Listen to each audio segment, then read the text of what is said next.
Meus irmãos, a paz do Senhor. Por gentileza, abra sua Bíblia, novamente no texto que nós lemos ontem pela manhã, João capítulo 6. Nós vamos ler de novo os versos 1 a 15, que é o texto que nós estamos meditando, e vamos seguir aí dentro daquilo que está proposto na apostila, para a gente pensar e para Deus continuar a seguir falando conosco, como Ele tem falado até aqui. Eu confesso aos irmãos, eu estou muito feliz, o coração em chamas desde o que Deus fez aqui ontem, tanto pela manhã quanto à noite. Como é bom estar num lugar onde Deus pode e deve cada vez mais falar conosco. Que bênção poder permitir que o Espírito Santo fale conosco. Num tempo como esse, irmãos, é muito difícil isso que a gente está vivendo hoje. Há um déficit dessa espiritualidade mais simples.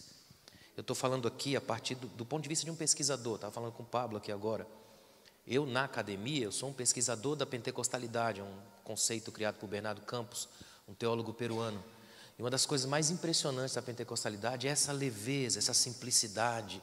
O poema que o irmão declamou aqui, esse hino que foi cantado agora, que ele tem uma herança histórica pentecostal maravilhosa. Vem dos espíritos negros americanos que estavam ali como escravos trabalhando, vendo o rio, e cantavam: tem um outro rio pelo qual a gente vai passar. Irmãos, não desperdicem a herança pentecostal. Isso é belíssimo. Tem uma riqueza aí. E Deus vai falar tremendamente conosco essa manhã. Amém? João capítulo 6, versículos 1 até o versículo 15. De novo nós vamos ler esse texto, porque esse texto é muito forte. E depois a gente segue na nossa sequência aí do texto na apostila. Olha o que diz o texto. Depois disso, Jesus partiu para o outro lado do mar da Galileia, também chamado Tiberíades. E uma grande multidão o seguia, porque vira os sinais que ele operava nos doentes. Então Jesus subiu ao monte e sentou-se ali com seus discípulos. A Páscoa, a festa dos judeus, estava próxima. Levantando então os olhos e vendo que uma grande multidão se aproximava, Jesus disse a Filipe: onde compraremos pão para que comam? Ele, porém, disse isso para colocá-lo à prova, pois sabia bem o que estava para fazer. Filipe respondeu-lhe: 200 denários de pão não são suficientes para que todos recebam um pouco. Disse-lhe André, um dos discípulos, irmão de Simão Pedro: aqui está um rapaz que tem 5 pães de cevada e 2 peixinhos. Mas o que é isso para tanta gente? E Jesus ordenou: fazei o povo assentar-se. Havia muita grama naquele lugar. Sentaram-se os homens em número de quase 5.000. Jesus então tomou os pães e, havendo dado graças, repartiu-os à vontade entre os que estavam sentados e fez o mesmo com os peixes. E quando todos ficaram satisfeitos, disse aos discípulos: recolhei os pedaços que sobraram para que nada se perca. Eles recolheram os pedaços e encheram 12 cestos com pedaços dos 5 pães de cevada que sobraram aos que haviam comido. Quando aqueles homens viram o sinal que Jesus realizara, disseram: este é verdadeiramente o profeta que havia de vir ao mundo. Percebendo Jesus que estava prestes a vir e levá-lo à força para proclamá-lo rei, retirou-se novamente sozinho para o monte. Amém. Pode sentar.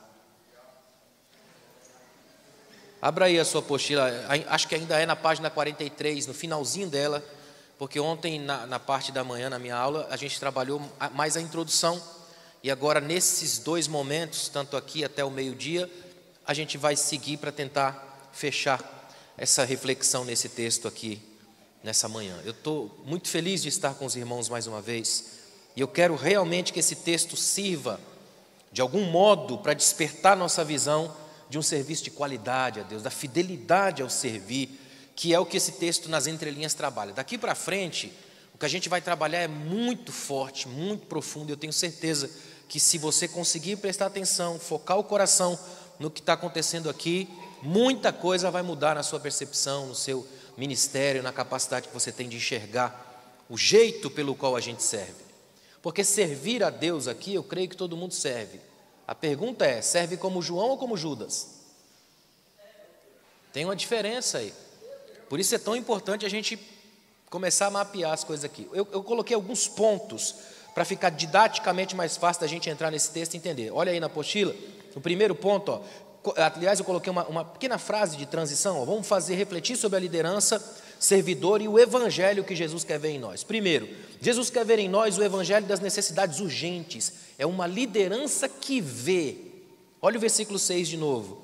Ele, porém, disse isso para colocá-lo à prova, pois sabia bem o que estava para fazer. Olha que interessante, né?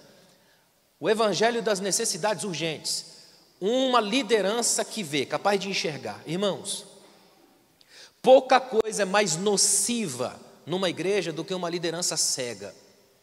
Uma liderança que não enxerga, ela é facilmente manipulada pelos malandros de plantão, e toda liderança tem malandros à sua volta.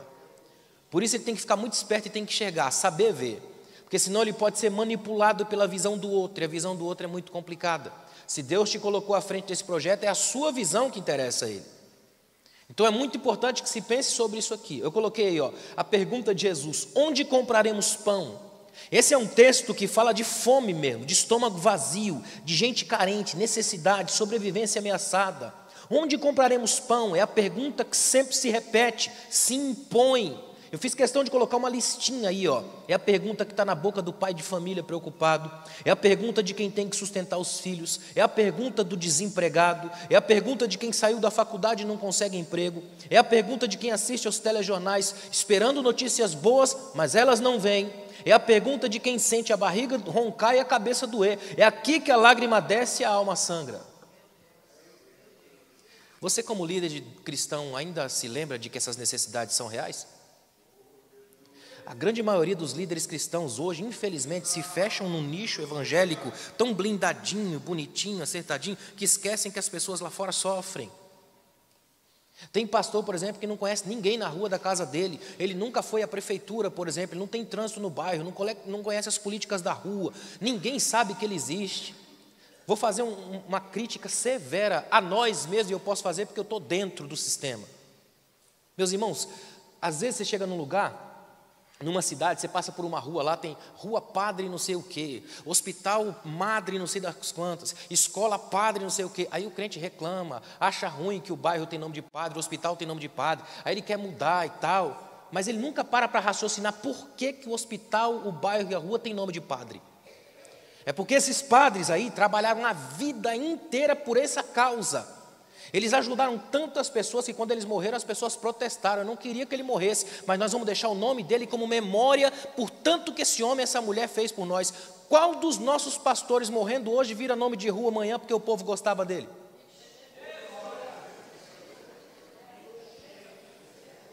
Já parou para pensar nisso? Você que é pastor do bairro aí, na cidade aí, no dia que você morrer, vai ter um hospital lá na cidade, no bairro onde você mora, porque você trabalhou por isso? Ou você só ficou esperando que as pessoas fossem no culto ouvir mentiras no domingo?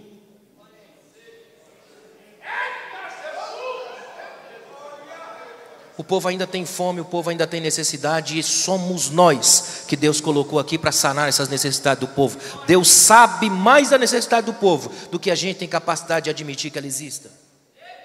Isso também é evangelho, irmãos. Isso também faz parte do evangelho. Evangelho não é só o que a gente faz das 7 às 9 dentro das agendas apertadas de culto. Evangelho não é só decorar um monte de hino e sair cantando. Evangelho não é só participar de um grupo aqui, de outro grupo lá, fazer uma panelinha sagrada e ai de quem entrar contra. Evangelho não é ver o outro como ameaça. Evangelho é sanar necessidades do mundo. É sal lá onde precisa dele, não no saleiro. Esse texto confronta a gente nas vísceras, porque o texto está falando de fome real, de gente que sente fome, de verdade, e de gente que está lá para ouvir a palavra, e gente que foi lá até buscando mais milagre, mas foi. E Jesus falou: se veio até aqui, tem que ter necessidade. Eles têm necessidades e nós vamos sanar. Por isso que é tão importante uma igreja que se envolve com as dores do bairro, que conhece as dores do mundo, que sabe o que está acontecendo lá. Ela não é apenas para impor a sua presença, não é chegar lá o tempo todo gritando a todo momento que você é o crente do lugar, igual aquele crente enjoado que chega no restaurante, ele quer orar em pé, em cima da mesa, com a mão levantada, para todo mundo saber que ele é crente. Você é fariseu. Não precisa, irmão. O que faz o mundo saber que nós somos cristãos não é a capacidade que a gente tenha de repetir isso o tempo todo, e nem de encher de adesivo a casa, o carro e a vida. É a capacidade que a gente tem de ter o olhar compassivo que Jesus tinha. Essa é a diferença. Eu me lembro que uma vez estava escutando um pastor falar, encontrou com um irmão na igreja, o irmão falou: pastor, vejo que o senhor é um homem de oração. Ele falou: é mesmo, irmão? Por quê? Pela ponta do seu sapato, toda comida, é coisa de gente ficar ajoelhado demais. O pastor falou: não, irmão, é que meu sapato é velho, o dinheiro acabou, não dá para comprar.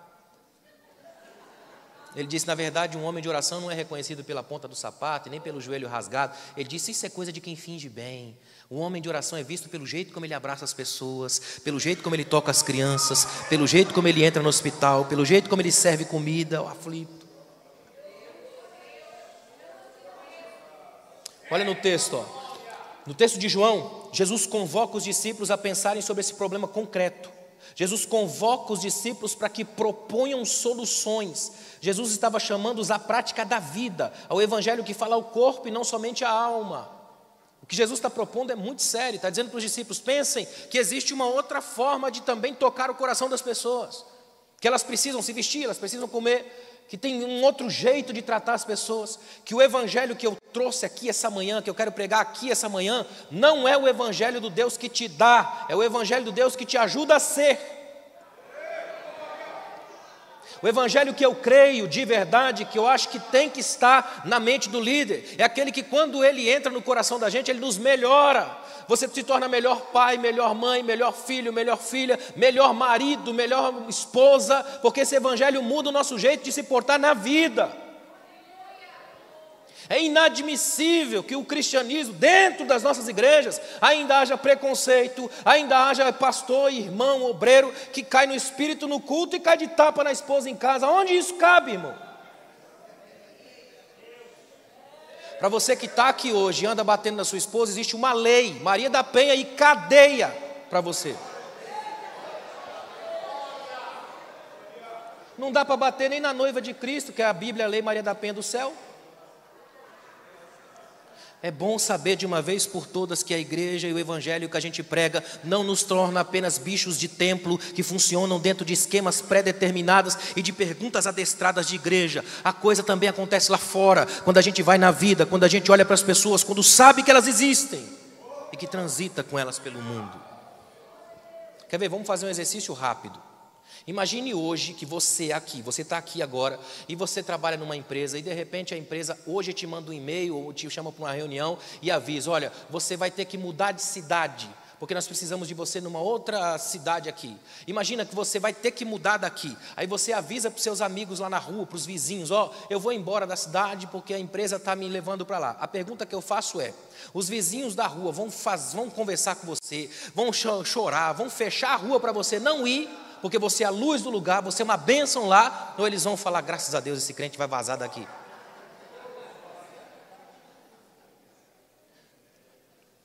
Meu pastor costuma dizer: Deus chamou a gente para ser diferente, não esquisito. E é verdade, irmão. Que Deus nos livre de uma espiritualidade canalha, aquela espiritualidade que finge bem, mas que afasta as pessoas de Cristo. Que quando as pessoas olham e dizem assim: ser crente gosta aí, é complicado. Aí tem gente que ainda tem coragem de falar assim: você tem que olhar para Jesus. O próprio Jesus não disse isso. Ele falou para os discípulos: o mundo saberá que vocês são meus discípulos quando vocês se amarem. Olha o que Jesus está dizendo. Ou seja, não é olhar para mim, olhe para você. Filipenses escreveu assim: ó, se o mundo olhando para mim ainda não viu Jesus, eu tenho que pedir perdão, porque significa que eu atrapalhei o mundo de enxergar o rosto de Deus refletido em mim. Nós somos chamados a ser uma igreja diferente para a glória de Deus. E isso acontece quando a gente trata como realidade as dores do mundo. Amém? Amém. Acho que é melhor fechar essas portas, né? Que vai piorar. Olha só, o evangelho de Jesus é um evangelho das necessidades urgentes, que precisa ser vivenciado e experimentado nas segundas-feiras da vida. A pergunta de Jesus aos líderes é: vocês conseguem ver as necessidades urgentes? Por que eu coloquei segunda-feira da vida aí? Porque a segunda-feira é o teste de todo congresso, toda escola, todo culto cristão. Domingo o crente vem, é uma maravilha, vem bonito, arrumado, ajeitado, anda né? Vem com a família, canta, ministra, oferta, dizima, é tudo lindo. O problema é segunda-feira, irmão. Segunda-feira geralmente não tem nada, aí o crente desvia até a terça, ou a quarta. A segunda-feira é o projeto, ela existe para testar a nossa capacidade de continuar sendo igreja fora do templo. Ainda temos, pasmem os irmãos, em pleno século 21, ainda tem gente que acha que ele é cristão porque ele vem ao templo. Na lógica dele, se ele continuar indo à garagem, um dia ele vira um carro. Você não vem para ser, você vem porque é. É diferente, irmão. A gente tem que acordar o mais rápido possível para uma espiritualidade que transita do templo à rua na mesma graça. Sabe que não está aqui porque aqui funciona, mas porque ele é o templo do Espírito Santo. E onde ele vai, essa graça vai junto. Você como líder, entende o evangelho das necessidades urgentes?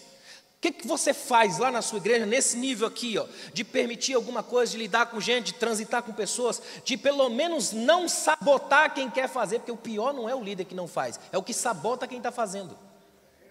Um grupo de irmãs se junta e fala assim, pastor, a gente tem sei lá, uma sopa, um negócio para fazer, a gente quer atingir um grupo de crianças, faz isso não, irmã, faz isso não, Jesus está voltando. Nem ele vai, porque ele está sabotando o projeto dos outros. Qual foi a última vez que você saiu a pé pelas ruas do bairro que você é pastor ou ministra lá? Conversando com as pessoas. Eu lembro que eu fui pregar no interiorzão do estado do Piauí, nem lembro o nome da cidade. Achei fantástico. O pastor passava andando na rua com ele, e aquelas casinhas assim, aí ele passava assim, ele parava e gritava lá dentro. Botou uma camisa, rapaz. Sim, senhor, pastor. Levantava e ia. Andando no meio da rua. Pastor, trânsito livre, como eu fiquei apaixonado por aquele pastor. Trânsito livre, ele entrava nos lugares, saía, andava, era incrível a capacidade de ser alguém. Tem pastor que simplesmente, ele é o pastor da congregação aqui, ele mora a 700 quilômetros da congregação, ele nunca conhece ninguém, não vai ninguém, ele só vai no culto, ele para o carro e volta, ele não tem trânsito com ninguém, não abraça ninguém, não conhece ninguém, nunca comeu na casa do irmão, nunca tomou café na casa da irmã, não sabe o nome do esposo da irmã que não é crente, porque para ele o esposo não é crente, então não existe.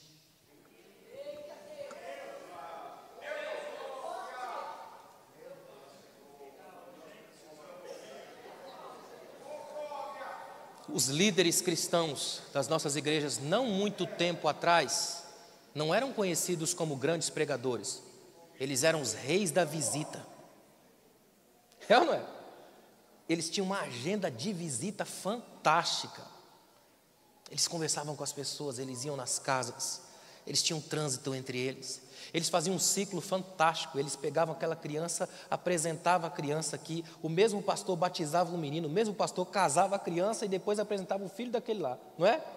Ele tinha um ciclo histórico, ele dizia, eu vi esses meninos nascer, eu conheço todo mundo. Ele não era um gestor de uma empresa do sagrado, ele era pastor de almas. Ele tocava gente, ele gostava de gente. Se você não gosta de gente e está pastoreando, seja honesto. Leve essa sua credencial para o pastor e fala, pastor, eu enganei no processo. É honesto, é uma benção. Eu só quero voltar lá, ficar congregando como crente. Isso aqui não me leva para o céu. Eu só não quero ter uma credencial linda lá no inferno. Simples assim. Essa é a verdade que se chama evangelho. O evangelho não quer saber se a gente tem tempo de serviço. Não é uma empresa, irmão. Aqui o que a gente tem que ter é um serviço do coração. Quer ver? Dá uma olhada no finalzinho daqui, a gente vai entrar no 2 e que é terrível. Ó. Um evangelho da sobrevivência, através do qual nós anunciamos o Deus que multiplica o óleo das viúvas, levanta os jovens do sono da morte e não pode ser enquadrado, emparedado, algemado, asfixiado e aprisionado. Ele é livre, o vento sopra onde quer. Olha que tremendo. Eu acho tão incrível quando Jesus começa a lidar com o evangelho, nos evangelhos, o tempo todo em trânsito, ele entra numa casa, ele conversa com alguém, como eu já disse, ele para de pregar para segurar a criança no colo, ele dorme no barco, ele tem uma vivência absurdamente humana e comum. É um Deus que quanto mais humano ele é, mais extraordinário ele se torna. Olha que incrível, a tal ponto de em Lucas capítulo 7, ele está numa casa de um fariseu que convida ele para jantar e não faz nada, só convida ele para jantar, mas não dá água para lavar os pés dele, não unge a cabeça dele com óleo, não dá um beijo santo nele, quebra todas as regras existentes no convite de alguém importante. Aí entra uma mulher de má fama na rua, porque a porta está aberta, ela entrou e ela se colocou no único lugar que ela sabia que era suficiente e seguro para ela, atrás de Jesus. Ou seja, a mulher entrou correndo numa casa e só tem um lugar para eu ficar aqui segura, é atrás de Jesus. Aí ela entra atrás dele, começa a chorar, lava os pés dele. É tão tremendo que os caras ficam com raiva e falam: se esse homem soubesse quem ela é, e quem está tocando ele não é profeta, esse daí não sabe quem ela é. Jesus vira e falou: Simão, eu entrei na tua casa aqui, você não me deu água para lavar os pés, e desde a hora que ela chegou, não para de molhar meus pés com as águas das lágrimas dela. Eu também percebi que você não me cumprimentou com um beijo, ela não para de beijar os meus pés. Olha o que ele está falando: ô Simão, tudo aquilo que você segurou, ela deu. Ou seja, porque ela amou demais e você de menos, ela vai para casa feliz e você fica com seus. O nosso Deus é um Deus capaz de nos colocar no limite do outro para testar se a nossa espiritualidade atinge gente. É o evangelho das necessidades urgentes. Segundo tópico, dá uma olhada aí, ó. Jesus quer ver em nós o evangelho da coragem de viver. E é aqui que a gente vai apertar um pouquinho, ó. Uma liderança de carne e osso. Eu vou ler de novo versículos 5, 6 e 7. Olha que tremendo, ó. Levantando então os olhos e vendo que uma grande multidão se aproximava, Jesus disse a Filipe: onde compraremos pão para comer? Ele, porém, disse isso para colocá-lo à prova, pois sabia bem o que estava para fazer. Filipe respondeu-lhe: 200 denários de pão não são suficientes para que todos recebam um pouco. Agora, olha no texto que eu escrevi aí, ó. É o evangelho, esse evangelho da coragem de viver, é o evangelho dos que não fogem dos conflitos e problemas da vida, o evangelho de quem não usa a fé como misticismo escapista, mas como dinâmica que impulsiona na construção de um mundo melhor. É importante demais que a igreja lembre disso. Existe uma dinâmica em Deus da construção de um mundo melhor, que trabalha para tirar desigualdades, para abraçar a gente que sofre, para perceber que as necessidades dos outros não são só deles, numa irresponsabilidade gospel, é nossa também como igreja, porque vivemos no mesmo lugar. Você está entendendo isso? Por incrível que pareça, muita gente na igreja, pelas dinâmicas da própria igreja, perde a coragem de viver. E é isso que Deus colocou no meu coração para a gente destravar aqui essa manhã, a coragem de viver. A coragem de ser uma igreja que vive. Eu acho tão tremendo isso que a Bíblia inteira é pontuada por essa frase de Deus. Quando o povo de Israel vai saindo lá, quase chegando já na terra prometida, Deus avisa em Deuteronômio 30:19, se não me engano: os céus e terra tomo hoje por testemunhas contra ti. Eu que te propus a vida e a morte, a bênção e a maldição. Escolhe a vida para que vivas tu e os teus filhos. Lá no profeta Amós ele grita: buscai-me e vivei, diz o Senhor. Imagina. Jesus vem e diz: eu vim para que vocês tenham vida, e não para aí, graças a Deus, mas vida em abundância. Vida. Nós temos um monte de crentes que se tornaram zumbis de templo, eles não vivem mais. Eu lembro até que uma moça chegou para um professor numa faculdade de teologia e perguntou: professor, foi Jesus quem disse vida em abundância? Ele disse sim. E aí ela perguntou para ele: e onde é que está a vida abundante dos crentes? E ele disse que até hoje essa pergunta incomoda, de fato é. Alguns cristãos, irmãos, eles vivem de miséria em miséria, é um absurdo. É triste. É claro que existe um dado aí, lógico que eu não estou falando que você tem que ser um X-Men, né?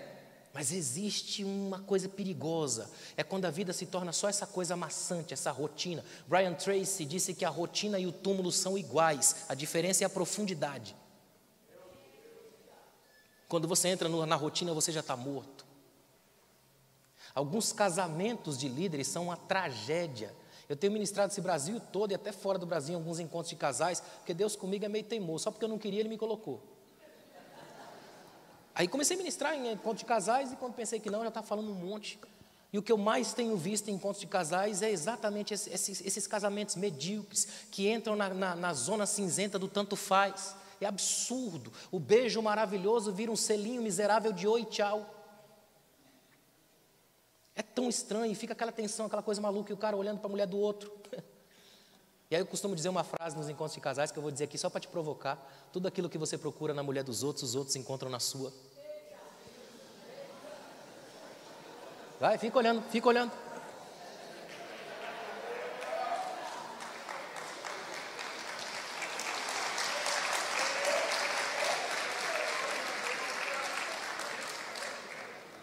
Dá uma olhada no versículo 5. Coloca aqui para mim, por favor, irmão. Olha o versículo 5. Dá uma olhada aqui, ó. Levantando então os olhos. Olha isso aqui, ó. Levantando então os olhos. E vendo que uma grande multidão se aproximava, Jesus disse a Filipe, presta atenção na pergunta. Jesus disse a Filipe, onde compraremos pão para que comam? Dá uma olhada no meu texto aí, ó. O texto no versículo 5 tem um detalhe magistral. João diz que Jesus viu uma grande multidão que se aproximava. Antes dos discípulos perceberem, Jesus já tinha visto a multidão, percebido a fome e notado a carência do povo e do lugar. Olha como é tremendo esse olhar de Jesus. Antes dos discípulos perceberem, ele já percebeu. Tem duas carências, do povo, fome, e do lugar, não tem onde comprar. Ou seja, Jesus já tinha olhado ao redor, ele viu o povo vindo, começou a olhar para ver se tinha alguma padaria por ali, não tem. Ele já chama Filipe e diz assim, onde é que a gente vai comprar pão para esse povo todo aí? Dá uma olhada no texto. Jesus é o Deus que enxerga carências, Ele é o Deus que vê. Antes do problema ser seu, já é um problema de Deus. O líder cristão não pode dizer não é problema meu. Não dá para um líder ser cristão olhar para o problema do mundo e falar não é problema meu, não é comigo. Se alguém chegar lá na sua congregação, no departamento que você lidera, com um problema imenso, você não pode dizer, isso não é problema meu, não dá, irmão. Porque se o Jesus que você segue está em você, ele já percebeu a carência. Mas descansa que o problema não é só seu, também é dele. Todo problema que Jesus enxerga tem uma solução embutida no processo. Se Jesus enxergou o problema, ele vai dar a solução. A questão é, você está disposto a entrar no processo de solução de Jesus? Porque Jesus tem solução para tudo, mas Ele não vai jogar isso, Ele vai usar a gente. Nós somos os instrumentos de Deus para colocar em ação os planos e as práticas que Ele tem. É incrível isso. Tem um detalhe maravilhoso aqui. O Deus que propõe o problema também tem a solução, mas quer alguém, um instrumento para. Somos nós aqui hoje. Nós somos os instrumentos dessa ação. Olha que coisa bonita que é isso. Eu me lembro de uma vez... Eu fui ministrar no Rio de Janeiro, mas não sei se era culto, escola bíblica, não lembro mais. Eu sei que eu ministrei, eu fiz uma exposição, como eu fiz ontem à noite, só que do Salmo 139. Eu gosto muito dos livros dos Salmos, trabalho muito com isso. E aí fiz uma exposição do Salmo 139. No final do culto, veio uma irmã bem velhinha assim, ela me abraça no final do culto. Posso te dar um abraço? Falei, pode, abraço é uma maravilha. Ela me deu aquele abraço apertado mesmo. Aí quando ela me soltou, ela falou para mim assim, olha, faz 20 anos... que eu venho orando para Deus me explicar o Salmo 139, porque é o Salmo da minha vida, é o Salmo que eu mais amo, na minha conversão, e até hoje, 20 anos, pastor, eu estava esperando por essa explicação que o Senhor deu hoje. Ela falou, hoje Deus me ouviu e Ele atendeu o meu pedido. Eu falei, correção, se a senhora falou que faz 20 anos, aí eu fiz as contas. Quando a senhora falou 20 anos, provavelmente no dia que a senhora fez essa oração, Senhor, me ajuda a explicar o Salmo 139, foi no dia que eu entrei no seminário. Deus respondeu na hora, Ele só me tirou, falou, estuda aí, 20 anos, porque eu preciso que você explique o Salmo para aquela senhora. 20 anos da minha vida para aquela irmã, porque ela vale, porque ela é importante, porque ela tem lugar aqui, porque Deus se importa com ela, porque Deus responde a oração dela, porque Deus mata a fome dela. Ele faz isso e faz através de alguém. Ele faz através da gente, percepção nossa. Olha aí, ó, o interessante do texto é que Jesus enxerga de um jeito, os discípulos de outro. Agora que vai apertar. Jesus enxerga de um jeito, os discípulos de outro. Jesus pergunta, onde compraremos pão? Jesus pergunta onde? Filipe responde com um preço. 200 denários de pão não são suficientes. Ou seja, meio ano de trabalho não bastaria para que cada um comesse um pedaço. Será que como líderes ainda temos um caso de amor com dinheiro? Jesus nem falou de dinheiro. Filipe já botou a mão no bolso, Senhor, a nossa conta lá no Banco da Palestina não dá conta não. Senhor, tem uma bolsa de oferta aí, Judas anda pegando os trocados por fora, tem caixa 2 já no grupo, 12 pessoas já tem caixa 2, imagina 400. Agora imagina como é que funciona isso aqui. Os discípulos falaram, Senhor, isso não vai dar certo não, Senhor, está caro demais, o negócio é complicado, a gente está longe, a gente nem sabe como é que funciona o sistema aqui, não dá para mandar buscar, Uber não vem aqui, Senhor, né? iFood não chega aqui, Pai, vai ser difícil. 200 denários, ele joga uma quantia alta, e diz, isso aqui não vai dar, meio ano de trabalho, e o pior é um pedaço para cada um, não vai funcionar, não sei o que o Senhor está pensando não, mas não vai dar, Senhor. Dá uma olhada nisso aqui, ó.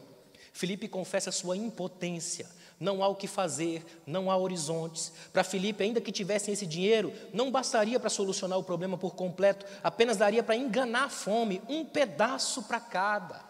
Olha o que Filipe está falando: Senhor, dinheiro a gente não tem, mesmo se tivesse, a quantidade de comida para esse povo não ia dar. É crente, Senhor, come muito. Um pedaço para cada um não vai rolar, Senhor. Isso aí vai ser complicado. Vai dar uma enganadinha na fome e tal, mas é uma mitex, Pai, não vai funcionar. O senhor já foi em congresso, Jesus? O senhor já viu crente comendo? Nossas soluções nem sempre são as soluções de Deus. Achamos que Deus é simplista demais e passamos a matematizar os problemas. Quer ver? Jesus colocou os discípulos diante de um problema tão sério apenas para ensiná-lo uma das maiores lições de fé que ainda hoje precisamos aprender. A fuga é sempre o caminho mais fácil, mas o evangelho que Jesus quer ver em nós é o evangelho da coragem de viver, é a alegria de não espiritualizar tudo. O que Jesus está dizendo é: eu não quero que vocês espiritualizem não, eu quero apenas que vocês olhem para as pessoas, olhem para elas. O que Jesus está dizendo é: olhem para as pessoas como uma delas, procurem um lugar para comer, veja se há meios, porque não dá para mandar essa multidão embora com fome. É Jesus sabendo que Ele é Jesus, que a palavra dEle é tremenda, é suficiente, mas o pão genuíno para matar a fome normal de gente ainda é aquele pão que se rasga. Ainda é aquele pão que através de nós não pode ser proibido do outro chegar. Irmãos, o que eu vou falar daqui para frente é tão tremendo. Eu me emociono com esse texto é muito profundo. Às vezes eu estou em casa fazendo as exegeses, meu filho chega e fala: pai, você não já pregou esse texto aí várias vezes? Já. Mas por que você volta nesse texto de novo? Aí eu falo para ele: filho, esses textos, eles têm uma incrível capacidade de se esconder. E aí, de vez em quando, o Espírito Santo aumenta a capacidade da lupa. E aí você olha atrás de uma palavra e encontra Deus. É um buscar. Você tem que se apaixonar por isso. Olha que tremendo, os discípulos então aparecem com uma receita: 5 pães e 2 peixes. O problema então entra na categoria da tragédia, do impossível. 5.000 homens fora as mulheres e crianças. Matematicamente um tremendo déficit. André vislumbra uma solução diferente do comprar. Ele quer ficar independente do sistema, só que não tem como. Eu acho tão tremendo isso aqui. André chega e fala assim: Senhor, eu tenho uma proposta, maluca, mas é uma proposta. Eu achei um rapaz aqui, que ele tem um lanche dele. O menino tem 5 pães e 2 peixes. É pouco. Para ele é muito, é um garoto ainda, um homem na idade, um homem em idade adulta naquela época, 3 pães dava para começar a dizer que comeu. O menino tem 5 e 2 peixes. Sabe o que é isso, irmãos? É Filipe e Jesus conversando e André já olhando ao redor. Jesus conversando com Filipe já desperta o olhar de André para as coisas ao redor. André começa a perceber: deixa eu ver se tem alguém aqui. Esse menino tem uma sacola. O que tem na sacola aí, menino? Tem 5 pães e 2 peixes. É meu lanche, pastor. Eu vim para o congresso sabendo que era um congresso, era uma conferência ao ar livre, eu trouxe um lanche. Tem uma coisa bonita com Jesus, irmãos. Com Jesus você não é autorizado a guardar o que Deus te deu na sua sacolinha. Se Deus te deu, você tem que colocar na mesa. O que Deus te deu tem que vir para a mesa. O que Deus te deu tem que vir para a mesa. Senhor, pastor, mas eu não canto nada. Mas se foi Deus que te deu, traz para a mesa. Eu não sei nem pregar direito. Deus te deu, traz para a mesa. Se Deus te deu, é pequeno, mas é seu. Quer ver? A mulher Ciro Fenícia vem gritando no meio da rua: Senhor, Jesus, tem compaixão de mim, a minha filha está endemoniada, sofrendo muito, uma barbaridade, um caos. Os discípulos olham para ela e falam: cala a boca, não importuna o mestre, né? Simplesmente falam: Senhor, manda essa mulher embora, que ela está vindo gritando atrás de nós, vai queimar o filme da gente. Jesus chega para ela e diz: olha, não é lícito tomar o pão dos filhos e jogar para os cachorrinhos. Na hora ela fala: sim, Senhor, mas até os cachorrinhos comem das migalhas que caem da mesa dos donos. Olha que incrível, irmãos. Não existe migalha sem pão, existe pão sem migalha. Migalha é só nomenclatura. Pão é isso aqui, ó. Na hora que você parte o pão, escapam pequenos fragmentos do pão partido. Quando você pega esse fragmento que escapou, logo já não é pão, ele tem um outro nome, migalha. Mas pega essa migalha e leva para um laboratório. Quando você analisa, ela tem o mesmo sal, o mesmo óleo, a mesma farinha, o mesmo pão. Foi feito pela mesma mulher, porque ele era pão. Ele virou migalha depois que partiu. A mulher está gritando: Senhor, eu sei que o Senhor é um pão capaz de matar a fome do mundo todo. Eu não quero o pão todo, eu quero só isso aqui, ó. É pequeno, mas é meu, serve para mim, cura minha filha, expulsa o inferno da minha casa.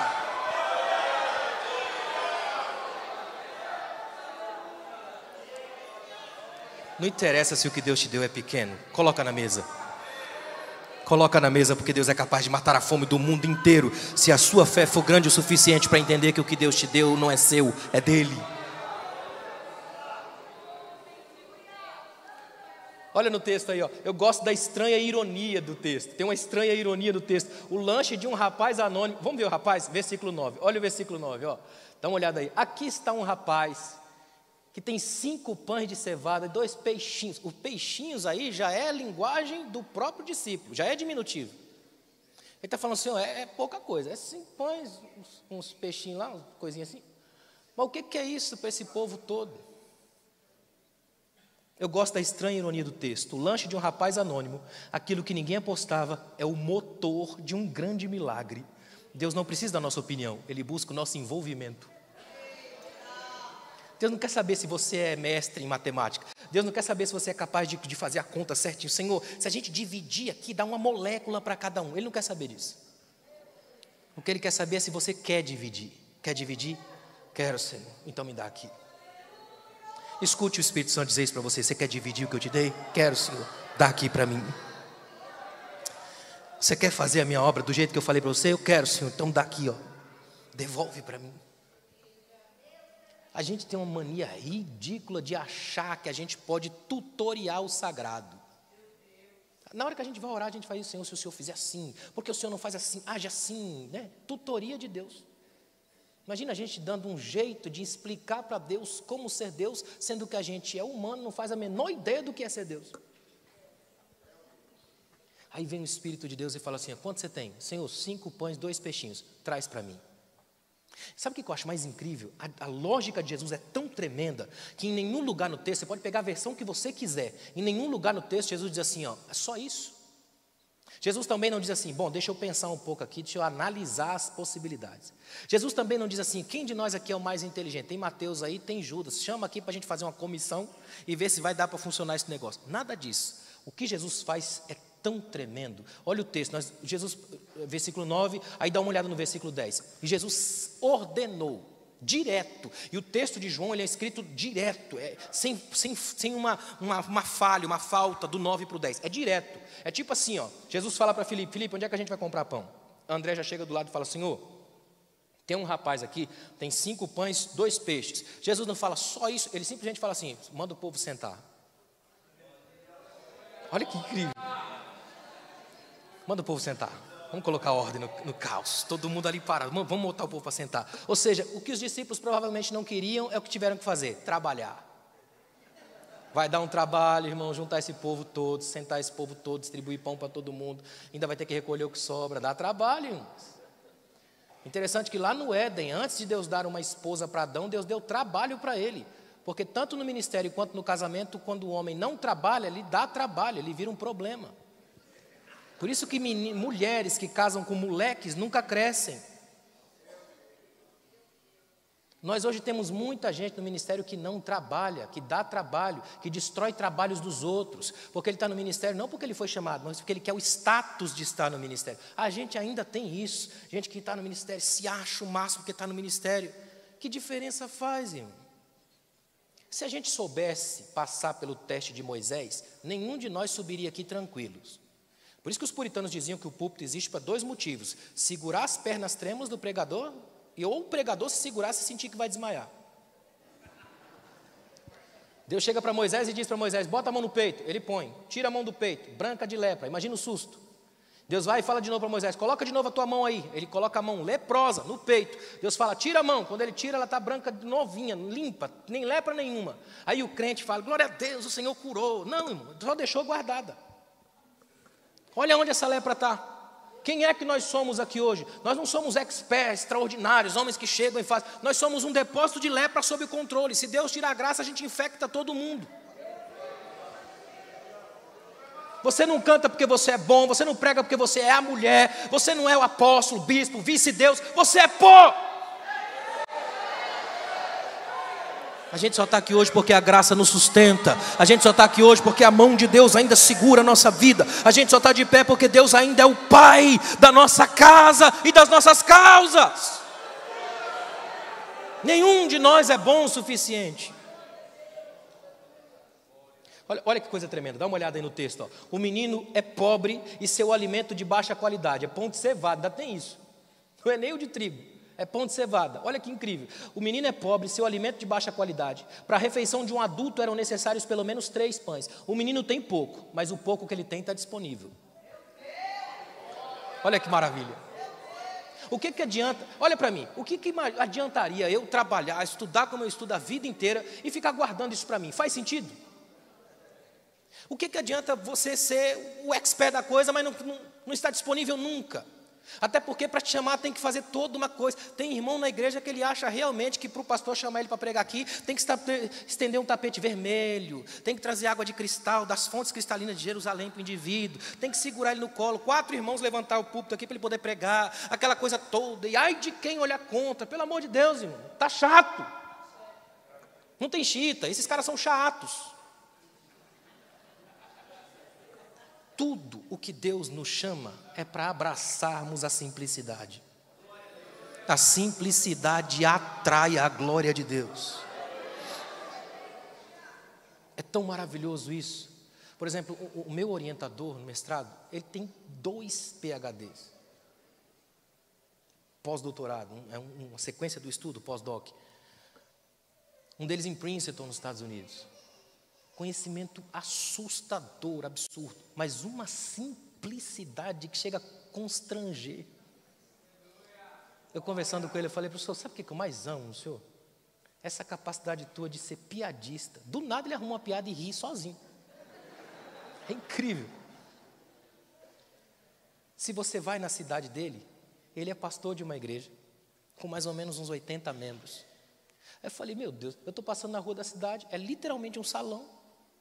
Você entra lá, tem umas 80 pessoas, 85, e o pastor pregando, e você sai de lá, se ele não falar, você nem suspeita que ele tem 2 PhDs. Porque não precisa. Porque ele faz disso serviço. Porque para mim é muita coisa, mas para ele são 5 pães e 2 peixes. E está disponível. E está disponível. Permita hoje que o Espírito Santo pendure uma placa no seu peito, disponível. Está livre, está aberto. Ele quer ajudar, ela quer ajudar, ela quer fazer, ele quer fazer. Conte comigo, eu estou aqui hoje. Pode contar, ele está livre.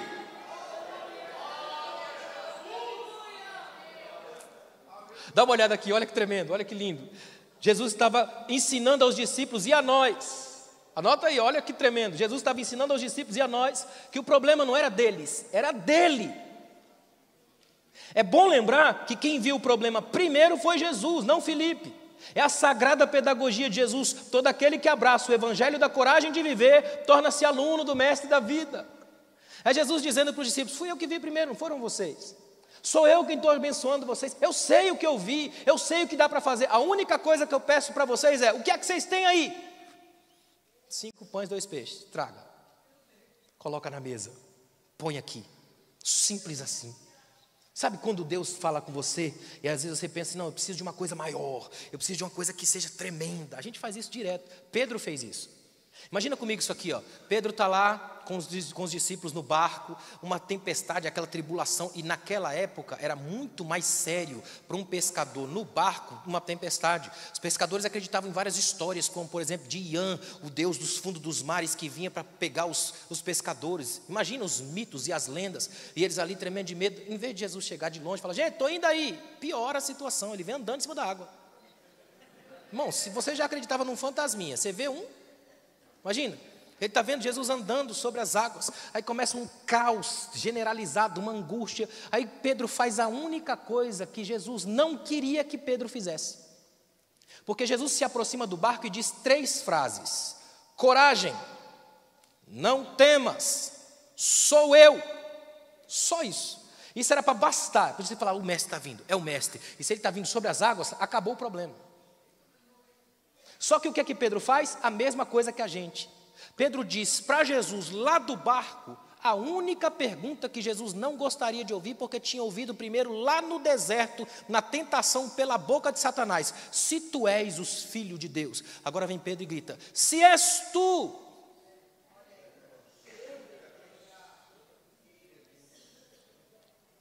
Como é sério?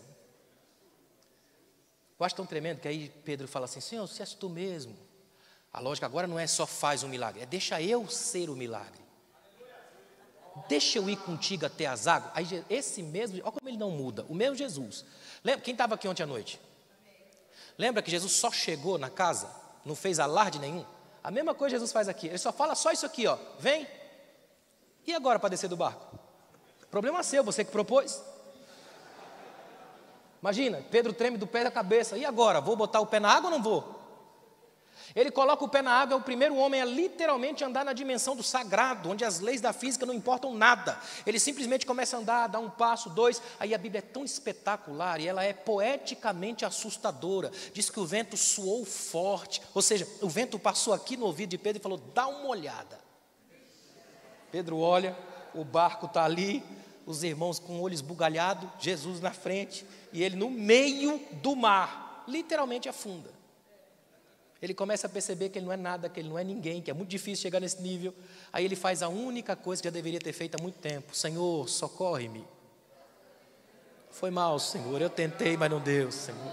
Eu nem percebi que Satanás chegou perto de mim e sugestionou uma coisa aí, Senhor. Eu não posso estar com o Senhor por causa do que o Senhor faz. Me ajuda, Senhor. Aí é incrível que Pedro volta para o barco, guiado por Jesus. Imagina como é que é entrar nesse barco com vergonha, todo molhado, morrendo de medo, tremendo. Ele entra lá, é tão tremendo isso que quando Marcos, que é o primeiro dos evangelistas, provavelmente ditado por Pedro, escreve sobre esse assunto, não cita Pedro. E eu entendo, eu direito também não ia dizer. É Mateus quem diz, foi Pedro, está lá o nome. Como é bom a gente saber que o nosso Deus sabe que nós temos a mania de querer andar no céu sem nem andar na terra direito. Não dá para você transitar no sagrado se aqui no terreno você não usar a sua parte. Não dá para comer na mesa do céu se você esconde seu lanche. Aqui é diferente, quando você é disponível aqui, o céu se abre para você como convite. O processo é outro, irmão. Olha que tremendo, olha para o texto. Jesus permite essa problemática toda para mostrar que tipo de fé é a nossa. André, irmão de Pedro, faz uma pergunta angustiante. O que são 5 pães e 2 peixinhos para tanta gente? Agora, dá uma olhada. Ainda sofremos na mesma angústia. Eu sou só um pastor de congregação. A minha congregação é a menor do campo. Esse tipo de lamúria está na Bíblia o tempo todo, mas o anjo aparece e fala, Gideão, você é o cara, varão valoroso, na linguagem de hoje. Eu? Menor da minha casa, minha tribo. Deus fala ao profeta, você vai ser o profeta das nações. Eu sou criança, Senhor, não sei nem falar direito. Moisés, você vai libertar o povo. Eu, Senhor, eu sou gago, dificuldade de fala, dicção. E Deus fala, e quem foi que fez a língua do homem? Fui eu, foi o Senhor. Então, eu fiz assim por quê? Eclesiastes, quem é que pode endireitar o que Deus fez torto? Eu vou pirar sua cabeça hoje aqui. Eu quero que você saiba que não é o que você tem, não é o que você faz, não é o que você pode, não é o que você projeta, é aquilo que a graça de Deus pode fazer se você estiver disponível. Se você estiver disponível, você passa mar vermelho, você consegue andar na dimensão do sagrado, se você estiver disponível. Eu botei uma listinha aí, ó. Eu sou só um pastor de congregação, eu sou apenas uma dona de casa. Eu sou só uma dona de casa, Senhor. Eu não sei fazer muita coisa, não. Eu sou só uma dona de casa. Eu sou insignificante nessa questão aí. Meu salário é tão pequeno para toda essa família. Ah, Senhor, irmão, se você soubesse, tem muito mais gente importante do que eu. Tem muito mais gente interessante do que eu. Só que Jesus te chamou. Ele chamou você. O ano passado, se eu me lembro, eu preguei aqui à noite, eu falei sobre Davi, você lembra disso? Davi, ele é ungido dentro de casa, no dia que ele não podia, não estava lá, a mídia inteira da Palestina e Davi não. Quando eu comecei a pregar, a sair para pregar, porque eu nunca quis ministrar, pregar, eu sempre fui o cara de livro, de escrever, de pesquisar, de escrever nota de rodapé, eu sou chamado para escrever os livros que ninguém lê. Dessa grossura, cheia de coisa. E eu fui pregar por teimosia divina. Aí eu lembro que eu preguei no interior de São Paulo, no litoral de São Paulo. No final do culto, o pastor leva a gente para jantar na casa dele, eu ainda novo. Aí o pastor falou para mim assim, no culto, bem na mesa assim, no final, falou, olha, você vai longe, você só tem que impostar um pouco a voz, dar uns tapas no púlpito, levantar. Falou para mim, pastor. Ele falou, você vai explodir. Eu novo, hoje eu deixaria quieto também, pastor, mas na hora, novo, e eu novo não prestava, ainda não presto, mais novo. E eu lembro que eu falei, pastor, eu não quero explodir, porque o que explode morre, eu só quero viver. Eu só quero que Deus me permita viver. Eu não quero pedaços de mim para todo lado, eu quero estar inteiro em tudo aquilo que fizer. Quero estar perto dos irmãos por inteiro, abraçar gente inteira, conviver com gente inteira. Eu não preciso impor, gritar, amedrontar. O meu chamado não é transformar o púlpito numa arena, onde as guerras de poder me fazem sentir melhor do que alguém. Eu não fui chamado para arrancar pescoço, eu fui chamado para levantar. Eu quero ser mão que aponta para o céu quando o indivíduo estiver no inferno, que seca a lágrima de quem está chorando. Ser mão para levantar quem caiu, não ser mão de púlpito, palavra vazia. Verborragia mata enforcado nas próprias cordas vocais. Deus te trouxe aqui essa manhã para você saber que o que você tem que estar disponível, que se estiver disponível, Deus vai fazer milagres nas estruturas da sua casa, da sua vida e do seu ministério. Tem mais aí, olha aí, André é igual Marta. Olha que tremendo, André é igual Marta. Eu sei que o meu irmão há de ressuscitar no último dia. Ela tinha certezas dogmáticas, certezas da religião, certezas profissionais, carecia da coragem para rolar a pedra e ver o triunfo da vida. Jesus chega para ela, quer ver, ó, vamos viajar. Imagina comigo aqui, ó, Jesus chega para Marta e fala, onde é que está aí? Colocaram aonde, meu amigo? Senhor, está lá no cemitério, vamos lá. Vai para o cemitério e vai todo mundo atrás, o povo adora essas coisas, imagina. Aí todo mundo olhando, aí tem até aqueles que se condoem e falam, ó, tá vendo, tá chorando, coitado, gostava mesmo do homem. Esse é gente boa, ele gostava. Eu acho incrível que Jesus, irmãos, olha para mim. Eu estou falando de coragem de viver, Jesus tinha isso. Se eu sou Jesus, eu chego aqui, ali é o túmulo de Lázaro. Eu sei que eu vou fazer uma oração que, se você cronometrar, não dura 1 minuto. A oração de Jesus não dá, cronometrada 1 minuto não dá. E o meu amigo vai aparecer vivo na porta do túmulo, eu não choraria. Você choraria? Pois Jesus chega lá e fala, cadê ele? Está ali, Senhor, só a pedra, o túmulo. Aí Jesus chora. É comovente, não é uma lagriminha, ele chora. A tal ponto de João pegar e colocar, Jesus chorou. Na nossa configuração bíblica é o menor versículo da Bíblia, Jesus chorou. Eu preguei em Blumenau, Santa Catarina, um sermão inteiro sobre isso, Jesus chorou. Imagina, botei a igreja de pé, vamos ler o texto, João 11:38, Jesus chorou, pode sentar. Mas irmão, só isso? Não, é tudo isso. Você tem um Deus capaz de sangrar e de chorar em público. Jesus fez o que muito pastor não faz mais, chorar. Tem pastor de pedra, não desce uma lágrima nem que o próprio Jesus apareça.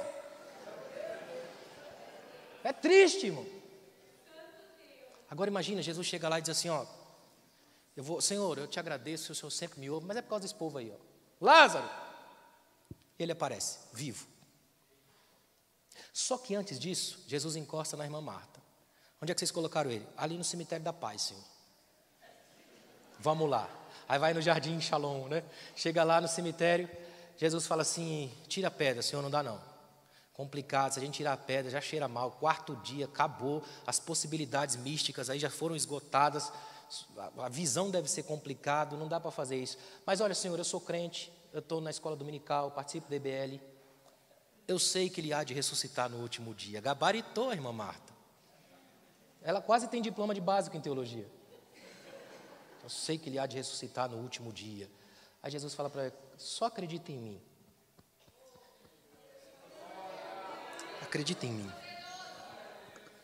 Sabe por que Jesus faz isso? No comecinho do Evangelho de Lucas, ali pelo capítulo 4, Jesus entra na sinagoga, no sábado, pega o livro da lei, abre, acha a passagem e diz isso aqui, ó, o Espírito do Senhor está sobre mim, porque me ungiu para pregar libertação aos cativos. Aí o texto bíblico diz isso aqui, ó, tendo terminado de ler, ele enrolou aquele rolo e devolveu aos da sinagoga. E assentando-se disse, hoje se cumpriu as palavras dessa profecia. Olha o que Jesus está dizendo. Quem é só do livro, ama livro e gosta do livro, fica com ele. A partir de hoje, eu me torno as palavras do livro. E eu vou sair andando palavra. Sou palavra. Encarno os versos. Eu sou palavra. É Jesus chegando para ela e falando, eu sou a ressurreição que você acredita. E a vida. É Jesus falando, você tem duas escolhas, ou você vive um bibliólatra acreditando só no texto, palavra de texto, ama o texto, decora o texto, mas nunca vive o texto. Ou você lembra que esse texto é feito para viver, não é para ler, é viver, transformar em vida. Muito mais do que isso. Tem gente que é tipo maná, tudo apodrecido. Conhece todos os versículos, é tudo podre, porque não vive. Ele é perfeito para fazer debate com o diabo, versículo por versículo. Os dois iam brilhar. Porque ele não aprendeu a viver. É coragem de viver. Olha a palavra de Deus, chega a ser maluco. Deus está dizendo para nós aqui hoje, tenham coragem de viver. Vivam o evangelho que pregam, vivam as palavras que cantaram, vivam a experiência ministerial, vivam a alegria de ter pouco, mas o pouco tem que ser disponível. Você está entendendo? Olha que tremendo, dá uma olhada aí, ó. Somos como Zacarias, o pai de João Batista. Eu já sou velho e a minha mulher está com idade avançada. É um jeito elegante de dizer que os dois têm a mesma limitação. Nossa fé é verbal, teórica, igrejeira, até oramos e jejuamos. Mas quando Deus diz que vai fazer, a gente não acredita. Não é assim? E sabe por que é assim? Porque a gente acostumou com um sistema burocrático de fé. É aquele irmão que sempre chega do mesmo jeito, ele ora do mesmo jeito. Aliás, ele nem ora, no momento que ele vai orar, ele já peca. Ele ajoelha e fala, Senhor, perdoa todos os meus pecados por palavra, pensamento e obra. Não pensou em nenhum. É só uma frase, é dogmaticamente Marta. Ainda vivemos uma teologia de Marta, com frases prontas, com tudo prontinho, no jeito, simplesmente jogar e falar, sem ter o recurso de verdade de olhar para o que Deus está fazendo na vida da gente. Se a gente se sentasse, irmão, no culto, juntos, em grupos, só para trocar experiências e ideias do que Deus está fazendo, a gente teria uma outra dimensão do que é estar na igreja. Aí a gente aprenderia de uma vez por todas que aqui, esse pouco que a gente tem, uma vez disponível, é tudo que Deus está procurando para fazer diferença na vida de todo mundo. É pequeno, mas é seu. É só um testemunho que eu sei dar, mas quem capacita e empodera isso é o Espírito Santo, não você. Nós precisamos voltar a lembrar que nós estamos na era do Espírito Santo, que Ele age, Ele atua, Ele fala, Ele ministra, Ele inspira, Ele intui, Ele age na gente. Como é triste quando a gente está numa igreja que tudo é cansativo, tudo é pesaroso, é sem graça, é aquela coisa vazia. Você já teve o desprazer de estar num evento desse? Vazio, esquisito. A gente que transita às vezes em convenção sabe disso. Às vezes a convenção tem de tudo, menos a espiritualidade, tão carente dos nossos pastores. É terrível.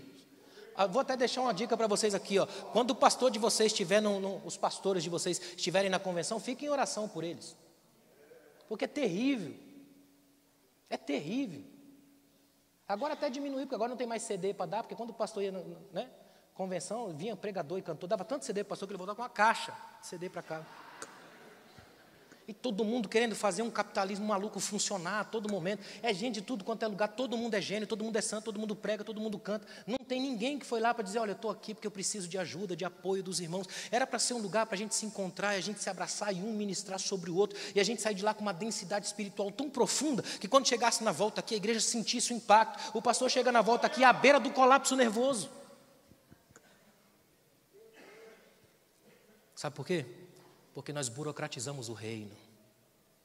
Aí hoje o Espírito Santo vem aqui essa manhã e diz para nós aqui, ó, eu quero que vocês vivam. Coragem de viver. Coragem de viver. De poder se sentir vivo para Deus. De cantar com toda a sua alma, porque você vive o que canta. Uma irmã perguntou para mim numa igreja, pastor, o senhor vive tudo que prega? Eu falei, é claro que não. Eu não posso esgotar a palavra que é maior do que eu, mas ela é o horizonte da minha vida. Quanto mais eu ando, é para ela que eu tenho tentado. Eu estou me esforçando o tempo todo para viver aquilo que eu estou pregando, todo momento. Porque essa palavra se volta contra mim, ela é imparcial. Eu estou ministrando aqui hoje e nada impede que eu caia, que eu esteja completamente desviado do ano que vem e não possa voltar aqui. Porque essa palavra aqui, ela é imparcial. Eu não domino o que estou falando, eu estou vivendo isso aqui também. O nosso chamado como igreja tem que mexer nesse nível com a gente. A gente precisa aprender de uma vez por todas a ter a coragem de viver. Olha o que Jesus está fazendo, de novo, olha o que Jesus está fazendo. Ele está com os discípulos, chamando os discípulos a colocar-se em movimento. Sabe o que me encanta nesse texto? Sinceramente, uma das coisas que mais me apaixonam nesse texto é saber que o motor central, a força motriz desse milagre poderoso de Jesus não vem dos 12. Mesmo que quem identificou o menino seja dos 12, mas o menino não é. Não tem nome, simplesmente apareceu. Já parou para pensar que Jesus estava reunido com o colegiado de sua convenção, mas na hora de um grande milagre, Deus usou um menino do adolescente, no grupo dos jovens? Eu amo essas ironias divinas. Sabe aqueles meninos da igreja que você não dava nada? Você fala, esses meninos só vivem internet, aí veio a pandemia, você teve que correr para quem? Ô meninos, me perdoem, em nome de Jesus, você pode me ajudar aqui, filho, baixar um aplicativo e tal? Né? Aí lembrou que existem os irmãos da mídia, os midianitas estão lá, ó.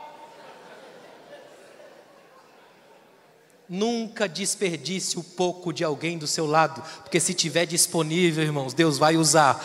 Deus vai usar quem está disponível, não quem se acha. Deus não acha quem se acha, Deus acha aqueles que o procuram. São esses em quem Deus está desenvolvendo um processo, está fazendo trabalhar. Olha o que eu coloquei, finalizando esse ponto aí, ó. Precisamos abraçar o evangelho da coragem de viver. Estamos numa santa parceria, Deus e nós, Deus em nós, Deus por nós, Deus através de nós. Se a gente entender isso aqui essa manhã, aí a gente pode dizer com todas as forças, Senhor, eu estou disponível. Eu sei que o Senhor vai fazer grandes coisas por mim. Eu sei que o Senhor vai trabalhar poderosamente através de mim, em mim. Algumas pessoas ainda têm realmente uma certa resistência a fazer alguma coisa no reino de Deus. E eu deixo bem claro para você que reino de Deus não é apenas o que está aqui nesse púlpito em cima. Reino de Deus é toda essa dimensão que o Espírito ajuda você a se envolver na vida. Reino de Deus para você é você lá na sua escola, na empresa, na faculdade, onde você transita, colocando luz no meio das trevas, sal no mundo vazio. A verdadeira igreja não é uma igreja que se aglomera nos templos, é uma igreja que é levada pelo vento de Deus lá fora, encontrar as carências da multidão. Fica de pé, por favor. Eu quero fazer uma oração com você e depois a gente termina essa parte.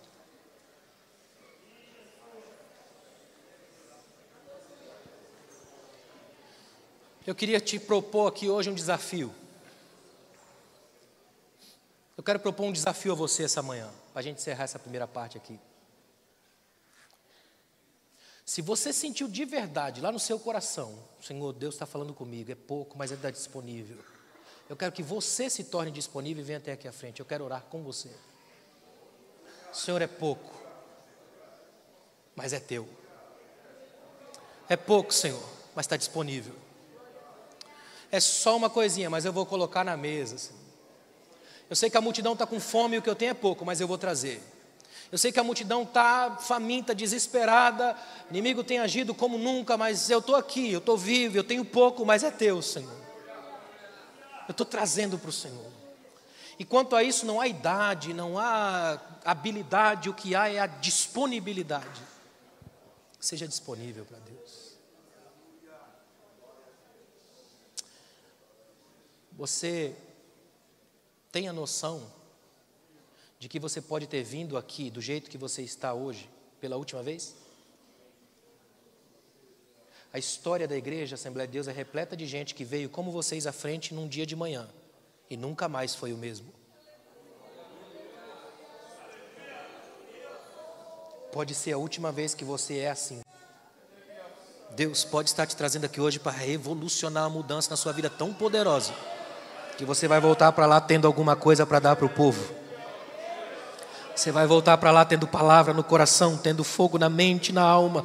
Você vai voltar para lá tendo sonhos, Deus ministrando composições ao seu coração, Deus dando um ministério poderoso. Se Ele te chamou desde o ventre da sua mãe, Ele não esqueceu de você. Ele está te perguntando essa manhã, por que você parou de cantar? Por que você não canta mais? Por que você parou de pregar? Por que você parou na caminhada? Se fui eu que te chamei. Ah, Espírito Santo.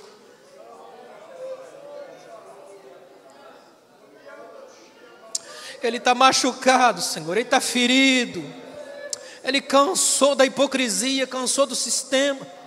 Mas o Senhor trouxe ele aqui essa manhã para dizer: eu estou aqui ainda é meu.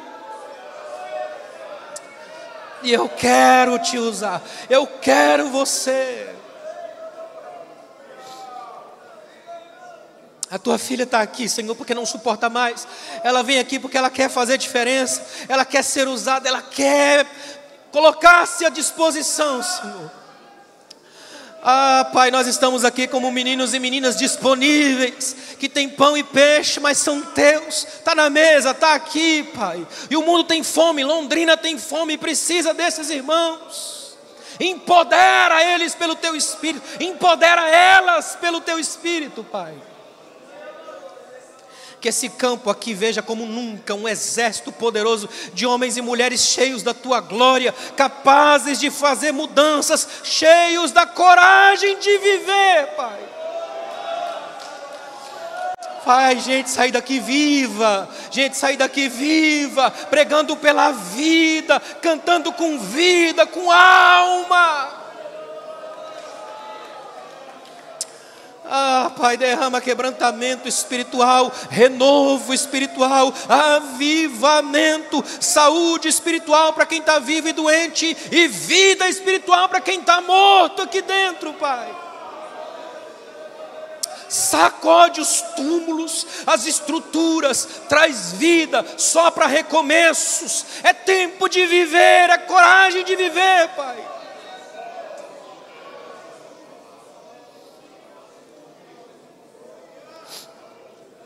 Haja restauração,